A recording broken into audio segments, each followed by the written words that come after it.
తెలుసుకున్నాం కదా. ఇప్పుడు మన ఇష్టమైన టీచర్ జలజ మేడం గురించి కూడా 2-3 వాక్యాలు తెలుసుకోవాలి కదా. పేరులోనే ఉంది చల్లదనం. చల్లదనం జలజ అంటే ఏంటి?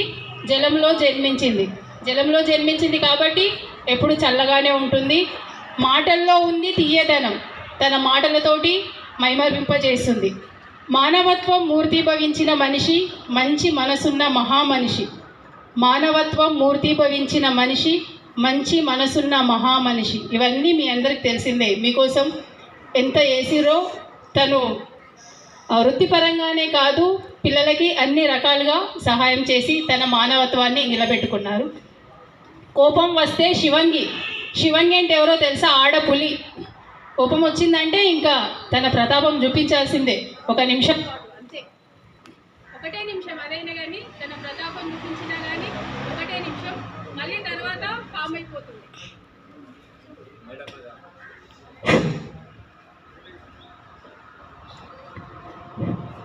కోపం వస్తే శివంగి, మనిషి మాత్రం మాతంగి. మాతంగి అంటే దేవతలకు తల్లి మరియు సరస్వతి శక్తి స్వరూపం.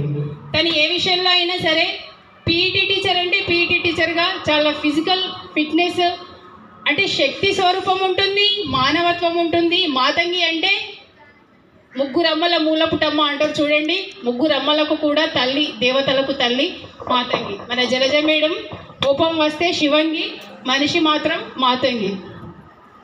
విద్యార్థులలో క్రీడా స్ఫూర్తిని నింపడంలో మేటి, ఆ విషయంలో మీరు మీకే సాటి. ఎవరు రారు మీకు పోటీ. విద్యార్థులలో క్రీడా స్ఫూర్తిని నింపడంలో మేటి, ఆ విషయంలో మీరు మీకే సాటి. ఎవరు రారు మీకు పోటీ. పట్టు పడితే పని జరగాల్సిందే, ఆ విషయంలో ఎంతటి వారైనా దిగి రావాల్సిందే. తను ఏదైనా అంటే స్కూల్ కోసం ఏదైనా పని జరగాలనుకుంటే ఇంకా తను తగ్గేదేలే అంటారు చూడండి, ఆ టైప్ అన్నట్టు. ఖచ్చితంగా ఎవరైనా సరే, హెచ్ఎం సార్ అయినా సరే, హెచ్ఎం మేడం ఎవరైనా సరే ఆమె చెప్పిన దానికి దిగి రావాల్సిందే. అంటే ఆమె అలా కన్విన్స్ చేస్తారు, ఆమె చేసే పనులు అలా ఉండేవి.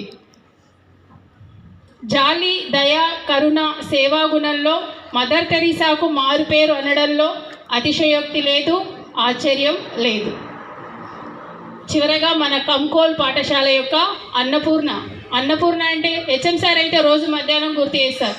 ఆమె ఉండంగా రోజు తినమని అంటుండే, అన్ని కూరలు పెడుతుండే. ఇప్పుడు ఎవరు అడుగుతలేరు నన్నని.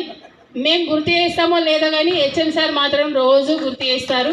అన్నపూర్ణ అంటే తిండి పెడుతుండే, తాను తెచ్చేది.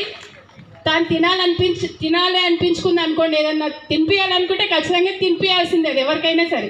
దానికి చెప్తుండే అన్నట్టు, ఇది అట్లా తినాలి, అది అట్లా తినాలి అని మొత్తం మీద మనతోటి తినిపిస్తుండే. ఆమె మాత్రం డైట్ చేస్తుండే.